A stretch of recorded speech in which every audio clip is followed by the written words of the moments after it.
Assalamualaikum warahmatullahi wabarakatuh. Hidayah Islam bisa datang kepada siapa saja atas kehendak Allah Subhanahu wa Ta'ala. Inilah yang dialami Sum Ming Ha, seorang ibu keturunan Tionghoa yang tinggal di kota Pontianak, Kalimantan Barat.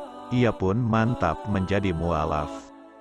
Sum Ming Ha mengaku tertarik dengan agama Islam semenjak mendengar syahdunya suara azan dan lantunan sholawat Nabi. Tidak hanya itu, dia juga merasa tenang jika memulai segala kegiatan dengan bismillah. Sum Ming Ha memeluk agama sebelumnya karena diajak tetangga rumahnya. Kala itu dia sedang dilanda rasa galau lantaran ditinggal pergi sang suami yang meninggal dunia. Kemudian seorang tetangga menawarkan jaminan untuk kehidupan dan kebutuhan anaknya jika bergabung ke agama yang dianut mereka. "Bu, daripada ibu sedih, ibu ikut masuk agama saya, anak ibu ada yang nanggung. Jadi, saya ikutlah ke agamanya," kata Sum Ming Ha. Anehnya, selama 6 bulan bergabung dengan agama tersebut, Sum Ming Ha kerap bermimpi terbang di atas langit, kemudian turun di atas bukit hijau yang disertai udara sejuk setiap malam. Merasa bingung, ia pun meminta petunjuk kepada Sang Pencipta terkait arti mimpinya itu.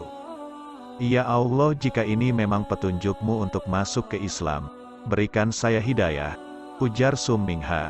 Setelah hatinya merasa mantap, Sum Ming Ha pun memutuskan untuk menjadi mualaf dengan mengucapkan syahadat, dituntun seorang ustazah yang selama ini membimbingnya. Sekira 2 bulan berlalu, putri bungsu Sum Ming Ha tiba-tiba ingin mengikuti jejaknya menjadi seorang mualaf. Sum Ming Ha pun dihadapkan pilihan yang membingungkan. Pasalnya, jika sang anak keluar dari agama tersebut, jaminan kebutuhan hidupnya pun turut dicabut. Sementara penghasilan Sum Ming Ha tidak bisa menutupi biaya sekolah sang anak. Sum Ming Ha lantas berkonsultasi kepada sang guru, meminta pendapat untuk keputusannya ini.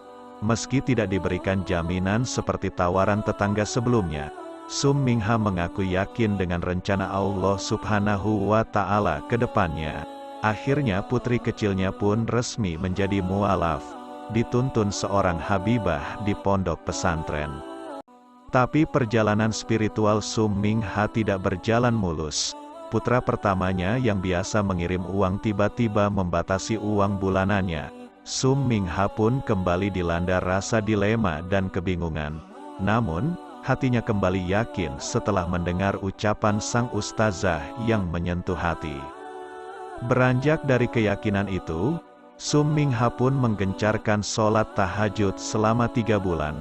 Tidak disangka, tiba-tiba putra pertamanya itu mengutarakan niat untuk mengikuti jejaknya sebagai seorang mualaf.